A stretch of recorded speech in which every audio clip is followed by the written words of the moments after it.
BishopStevenCroft, Bishop of Oxford 30. Thank you, Chair, for calling me. I speak in favour of the motion.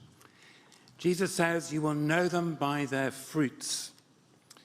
There's some comfort there in that the task of discernment, according to Jesus, between right and wrong is often difficult. Jesus' own discernment in the Gospels is always surprising. Jesus finds ways of mercy and gentleness in every encounter. And these words on fruitfulness and Jesus' actions are the foundation for a whole Christian tradition of discernment, which stretches through Augustine and Ignatius to the present day.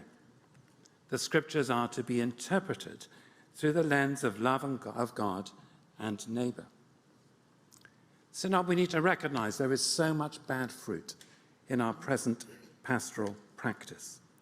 Rejection, harm, confusion, dishonesty, burdens which are too heavy to bear, long-term fracture between church and the society we serve. I've been moved to tears by the personal accounts of this bad fruit which LGBTQIA+ people have sent to me since I published Together in Love and Faith in November.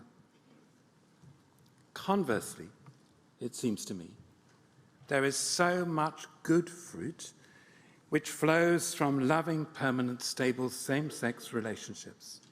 I thank God for the LGBTQIA+ clergy and lay ministers and disciples I've been privileged to know.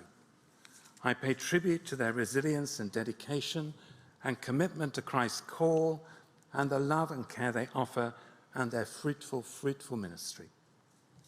Both the pain and witness of these saints of God have caused me to revisit scripture and tradition and have changed my heart and mind on these issues, and I'm very sorry it took me so long to change.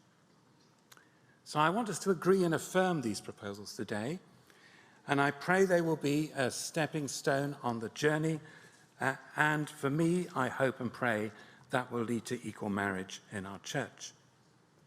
Through this process and through what I hope is agreed in the coming months, people in same-sex relationships and those relationships will become more visible.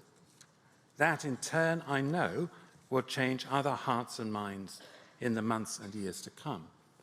But we will not all change hearts and minds, of course.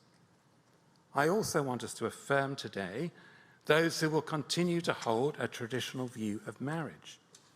I believe we will need a careful exploration of a new and imaginative provision which will be needed in the light of these proposals and as we continue to explore equal marriage in the future. A mediated settlement, as Vaughan said a few moments ago. For I see fruitfulness also in those who disagree with me profoundly on this issue. I benefited greatly in recent years through being part of the St. Hugh's Conversation, an informal regular meeting of those in favour and those opposed to change on this issue. I know that the Church of England will continue to need the conservative, reformed tradition moving forward, and that tradition will continue to need the wider church. I'm particularly thankful for Vaughan, who spoke earlier and who published a gracious response to my own essay, and indeed for St. Ebb's in Oxford, where Vaughan is rector, and where Anne and I were married almost 45 years ago. We were very young.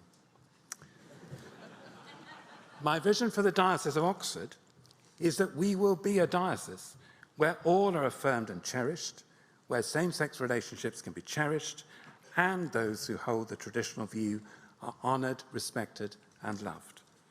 By their fruits you will know them, says Jesus. We need to move forward in this debate, but may love and joy and peace for all flow from the decisions we make today.